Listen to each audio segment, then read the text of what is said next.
The city of Hatton reminds me of my school days. I knew every nook and corner of it, but not now, since Hatton has completely changed with thousands of people have settled down here occupying every inch of the city's lands over the past several decades.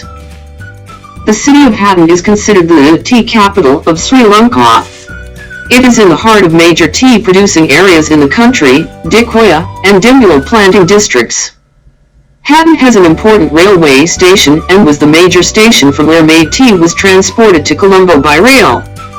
Unfortunately, due to some reason, transport of tea by rail has become history as teas are now sent to Colombo only by road. Hatton is the city linking Talawakelle, Bogawantalawa, Upcot and Maskeliya areas comprising hundreds of major tea plantations in the country. Hatton has the shortest distance by road from Colombo to the hill country. The name Hatton has an interesting story behind it. When a medium-sized tea plantation was initiated here during the British era, the planter at the time had the habit of leaving his hat on his walking stick in the tea field.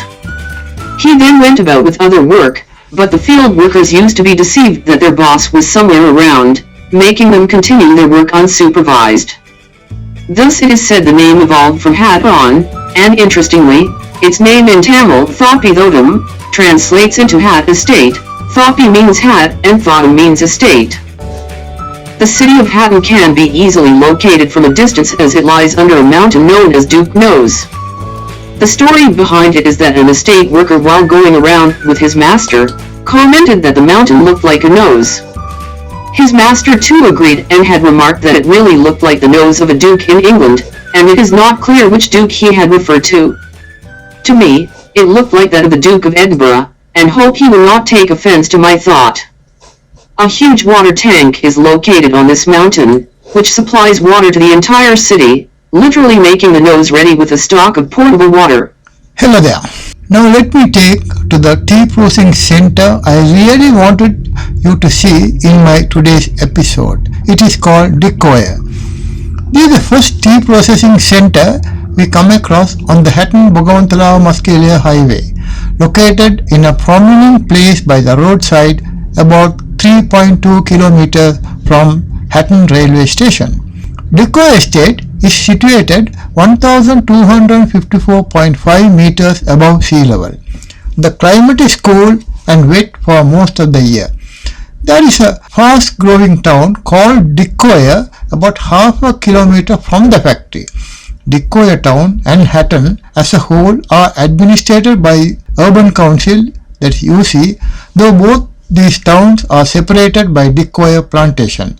The plantation's total extent of 280 acres consists of 224 ha under tea and the rest in timber or other plants. I reached Dickoya tea plantation on a sunny afternoon. However, the bright weather was short-lived as all of a sudden it became gloomy and threatened heavy rain. It began to drizzle and I had trouble taking some pictures of Dickoya tea processing center from above the road from where I had a clear view of the factory. The factory was newly painted and outwardly looked as if it had just been built, thanks to a major flood which devastated the factory's ground floor a few months ago. That was way back in 2013 May, compelling the factory to receive a complete coating of paint matching the surroundings. I wonder how many more floods or heavy rains this area would have been bashed with since I last visited. At the time of my visit, the factory officer Mr. A. Disanayagam, who met me at the entrance, impressed me with the superior knowledge of tea manufacture and factory administration. He described the day of the great flood which devastated the factory's ground floor and brought manufacture to a standstill for more than a month. The entire lot of half-manufactured tea had to be destroyed, machinery and fixtures had to be cleaned and reinstalled. We climbed to the second and third floors to protect ourselves from the flowing floodwater, which had completely covered the surroundings, pointing out the flood level marked on the wall. I saw some of the spoiled tea still being burnt in the playground near the factory, as the management was keen the tea not getting into the hands of black marketers who would want to mix it with other tea and sell it to the public. In my entire lifetime, I had never heard of any upcountry tea factory coming under floodwater even when there had been the heaviest rainfall.